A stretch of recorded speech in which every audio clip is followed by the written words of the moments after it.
Hello दोस्तों, आज हम माइकॉम P64X रिले के स्लोप टेस्टिंग के बारे में डिस्कस करेंगे इस वीडियो में। पिछले वीडियो में मैंने डिस्कस किया था कैरेक्टरिस्टिक सीक्वेंसेस से हमने कैसे जो डिफरेंट बॉर्डर्स हैं, मतलब जो कैरेक्टरिस्टिक इक्वेशन है माइकॉम P64X के लिए, वो जो बाउंडरी है डिफरेंट बाउंडरी कैसे कैलकुलेट करता है उसको हमने डिस्कस किया था। तो इस वीडियो में हमने डिस्कस करेंगे स्लोप टेस्टिंग के डिफरेंट रीजन में कैसे स्लोप टेस्टिंग किया जाता है उसके बारे में डिस्कस करेंगे। माइकॉम P64X रिले में दो रिले आता है। पहला जो नंबर है P642 एंड अदर जो है माइकॉम P643।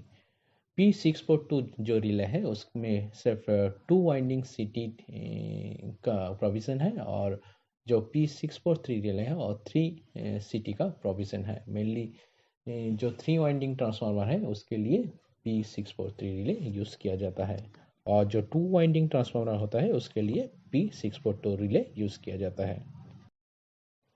तो माइकॉम P64X का जो स्लोप है और डुअल स्लोप है। जो पहला रीजन में जो बाउंड्री है 0 to I bias less than 0.67। अगर आई वायस का जो करंट है इन पावर यूनिट वैल्यू और 0.67 से बिलो होगा तो उस रीजन में डिफरेंशियल रिले जो है, मतलब डिफरेंशियल रिले का डिफरेंशियल जो करंट है in power unit value 0.2 power unit से ज़्यादा होना चाहिए तो रिले ऑपरेट करेंगे।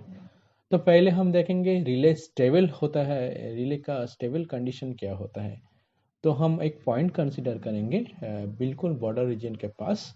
जो पॉइंट ए है उसका जो बायस करंट है 0.65 पर यूनिट, और जो बॉर्डर रीजन में जो डिफरेंशियल करंट है वो उसका वैल्यू है 0.2 पर यूनिट, मतलब ऑन द लाइन।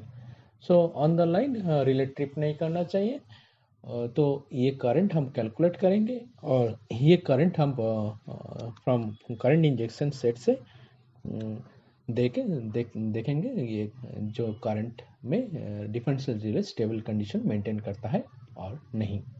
सो यहाँ पे I1 माइनस आई आ जाता है 0.2, और जो बायस करंट जो है I1 plus I2/2 is equal to 0.65। So I1 plus I2 हो गया है 1.3, और जो I1 माइनस I2 है वो आ जाता है 0.2। सो इक्वेशन 1 और 2 को हम सम अप करेंगे तो आ जाएगा 2I1 is equal to 1.5, then I1 is equal to 0.75 per unit, and I2 जो है फ्रॉम इक्वेशन 1 से 1.3 माइनस 0.75 आ जाता है 0.55 पर यूनिट।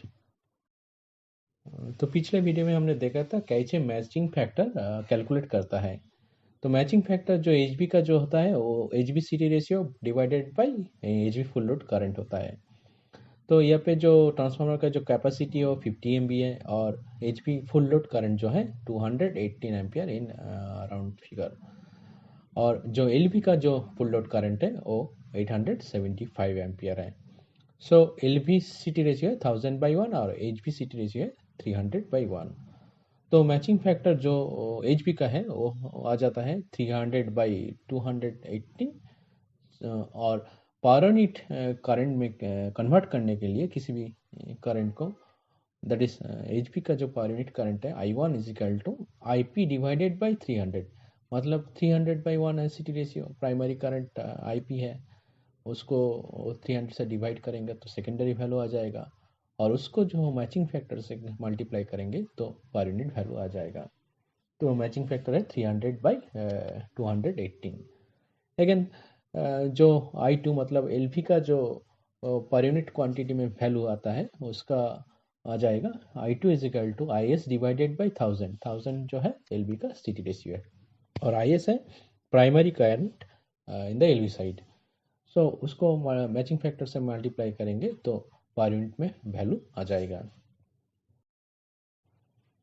सो जो I1 है, अगर I1 को हम सेकेंडरी करंट नोट करते हैं, मतलब I1 जो है एच बी का सेकेंडरी करंट है, और I2 जो है एल वी का सेकेंडरी करंट है। तो हम I1 जो है I1 और I2 को हम कैलकुलेट करना चाहते हैं, क्योंकि I1 और I2 करंट हम करंट इंजेक्शन सेट से और ओमिक्रॉन टेस्ट किट से इंजेक्ट करेंगे और देखेंगे कि ये विद इन रिस्टरिंग रीजन में ये differential relay stable condition maintain करता है और नहीं। तो I1 का वैल्यू आ जाएगा capital I1 divided by matching factor. So HB के लिए आ जाएगा I1 is equal to capital I1 by matching factor 1 and LB के लिए आ जाएगा I2 is equal to capital I2 divided by matching factor 2। So for HB side के लिए जो 1 बाई मैचिंग फैक्टर होता है उसको वैल्यू आ जाता है 218 divided by 300 that is full load current divided by CT ratio. HB के लिए आ जाता है 0.723 एंड जो LB के लिए जो matching factor 1 by matching factor आता है LV side full load current divided by LV side CT ratio, उसका वैल्यू आ जाता है 0.875। सो जो पॉइंट ए के लिए जो I1 का वैल्यू आया था 0.75 पर यूनिट और I2 का वैल्यू आया था 0.55 पर यूनिट। सो जो सेकेंडरी करंट का वैल्यू आएगा small I1 is equal to I1 into 0.723, उसका वैल्यू आ जाएगा 0.5423 एम्पियर। और स्मॉल I2 मतलब LV साइड से जो सेकेंडरी करंट हम इंजेक्ट करेंगे उसका वैल्यू आ जाएगा capital I2 into 0.875 is equal to 0.4813 ampere. जो CT का जो कनेक्शन है, CT का कनेक्शन माइकॉम P642 रिले में कैसे जो कनेक्शन किया जाता है वो उसका डायग्राम इस फिगर में शो किया गया है। यहाँ पे HB का जो साइड है, HB का साइड है 132 kV और LB का जो साइड है डेल्टा कनेक्टेड है 33 kV। Normal load flow condition में HB से होकर LB तक करंट फ्लो करेगा, मतलब HB में P1 से होकर P2 तक CT का प्राइमरी में करंट जाएगा और उसी की वजह से जो CT का जो सेकेंडरी करंट है रेड येलो ब्लू में उसका जो डायरेक्शन ऑफ करंट फ्लो है वो S2 से होकर S1 में आएगा। तो उसी के वजह से जो करंट का जो एंगल है उसका जो फेस सीक्वेंस है है 0 -120 और +120 वो प्राइमरी का जो सेकेंडरी रिफ्लेक्शन है HB का वो रील में आएगा। लेकिन ये जो वेक्टर ग्रुप है YN-D1 टाइप, तो YN-D1 टाइप होने के वजह से जो LV का जो करंट है LV का करंट मतलब HB से 30 डिग्री लैग करेगा। मतलब नॉर्मली प्राइमरी साइड में अगर HB में करंट 0 डिग्री में फेस होता है रेड फेस में, तो LV का जो प्राइमरी में रेड फेज में करंट होगा वो -30 डिग्री शिफ्ट करेगा। और जो CT का जो करंट है CT में करंट का डायरेक्शन ऑफ फ्लो है P2 टू P1। सो इसी के वजह से जो सेकेंडरी में करंट का फ्लो डायरेक्शन होगा S1 से S2 में होगा। तो इसके वजह से जो 180 डिग्री फेज शिफ्ट होगा, तो जो सेकेंडरी जो करंट है रेड येलो और ब्लू फेज में है, रेड फेज में जो है उसका फेस आ जाएगा 150 डिग्री और येलो फेज में जो आएगा वो आएगा 30 डिग्री एंड ब्लू फेज में जो आएगा उसका -90 डिग्री। तो पहले जो रीजन है पहले रीजन में स्टेबल कंडीशन मेंटेन करने के लिए हम लोग को जो करंट इंजेक्ट करना पड़ेगा HB साइड रेड येलो और ब्लू, उसका जो वैल्यू आ जाएगा 0.5423 at an angle 0 degree, 0.5423 at an angle -120 degree, 0.5423 at an angle +120 degree. और LV साइड का जो सेकेंडरी करंट आएगा उसका जो वैल्यू आ जाएगा 0.4813 at an angle 150 degree, yellow phase का 0.4813 at an angle 30 degree, 0.4813 at an angle -90 degree. ये करंट इंजेक्ट करेगा तो हम लोग स्टेबल कंडीशन मेंटेन करेंगे रिले।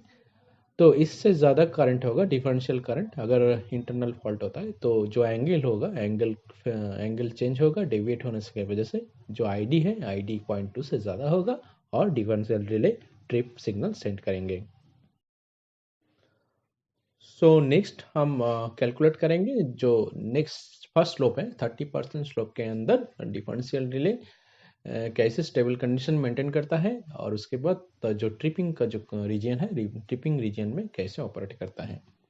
तो नेक्स्ट हमने जो पॉइंट हमने चूज़ किया है उसका पॉइंट का जो वैल्यू है वो B पॉइंट है, मतलब I1 प्लस I2 बाई 2 है 1 per unit. Y 1 per unit है, 1 पर यूनिट मतलब है I1 plus I2 is equal to 2 per unit, मतलब ट्रांसफार्मर फुल लोड कंडीशन में रन कर रहा है। उसके वजह से अगर कोई थ्रू पल्ट होता है, थ्रू पल्ट होने के वजह से जो transformer differential relay stable condition maintain करता है कि नहीं, वो हम चेक करेंगे पहले। तो I1 plus I2 by 2 is equal to 1 per unit, so I1 plus I2 is equal to 2 per unit. तो I1 माइनस I2 का जो वैल्यू है हमने चूज किया है 0.3। सो हम देखेंगे स्टेबल कंडीशन मेंटेन करता है कि नहीं। तो 2I1 जो आएगा, दो 1 और 2 इक्वेशन को सम अप करने की वजह से 2.3। तो I1 का वैल्यू आ जाएगा 1.15, और जो स्मॉल I1 जो सेकेंडरी वैल्यू है करंट का, उसका वैल्यू आ जाएगा 1.15 into 0.723 is equal to 0.83145 ampere. और I2 का वैल्यू जो है, कैपिटल I2 का वैल्यू आ जाएगा 1.15 माइनस 0.3, मतलब इक्वेशन 1 से आ जाएगा। तो इसका जो वैल्यू है I2 का वैल्यू आ जाएगा 0.85, तो स्मॉल I2 का वैल्यू आ जाएगा 0.85 इंटू 0.875 इजिकल टू 0.74375 एम्पियर।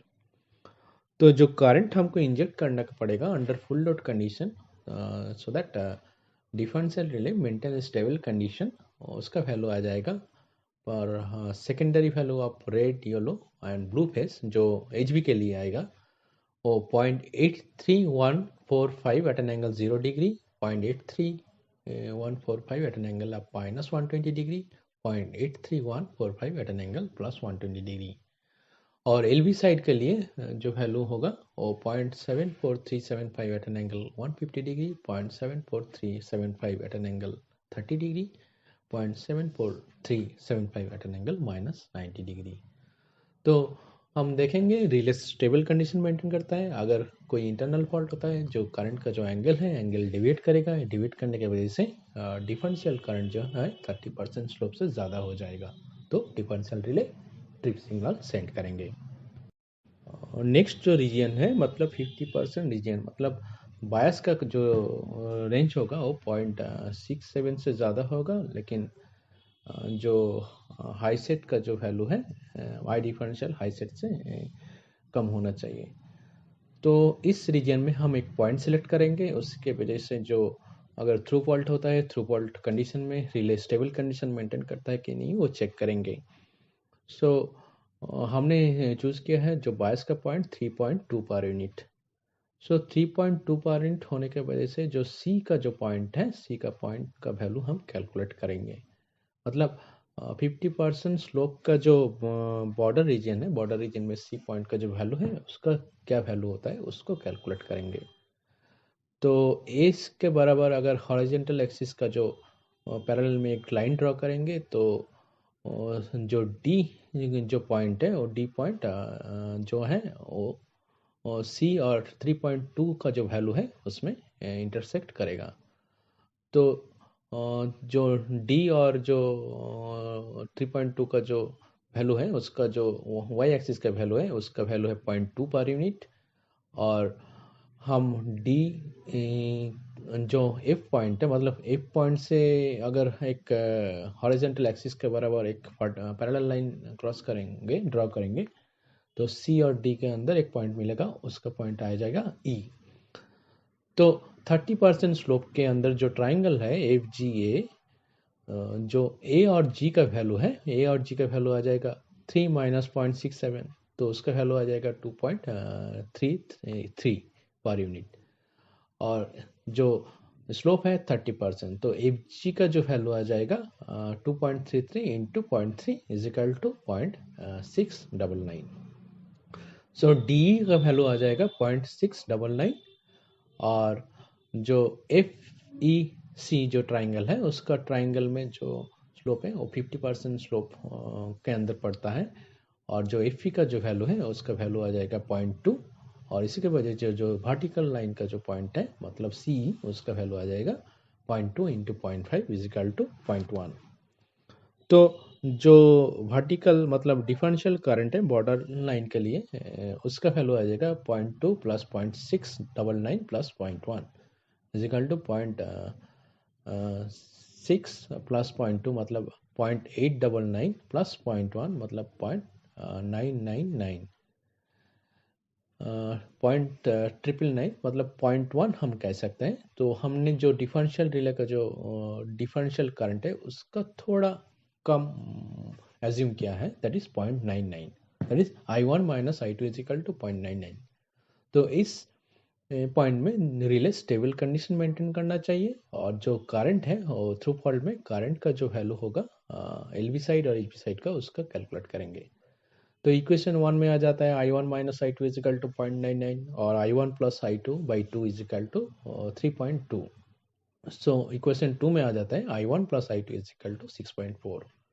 तो I1 का वैल्यू आ जाएगा 6.4 plus 0.99 divided by 2 is equal to 3.695। तो स्मॉल I1 का वैल्यू आ जाएगा 3.695 into 0.623 is equal to 2.6715 ampere. और I2 का वैल्यू जो है इक्वेशन 2 से आ जाएगा 6.4 minus 3.695 is equal to 2.705 per unit. तो स्मॉल I2 का वैल्यू आ जाएगा 2.705 into 0.875 is equal to 2.367 ampere. तो एज पर फेज सीक्वेंस अब करंट अगर करंट इंजेक्शन सेट से सेंड करेंगे तो रिले स्टेबल कंडीशन मेंटेन करना चाहिए। और इंटरनल फॉल्ट में जो है इंटरनल फॉल्ट में अगर होता है तो उसके वजह से करंट का एंगल डिवेट करेगा, डिवेट करने के वजह से जो आईडी है आईडी 50% स्लोप से ज़्यादा होगा, उसी की वजह से रिले ट्रिप सिग्नल सेंड करेगा।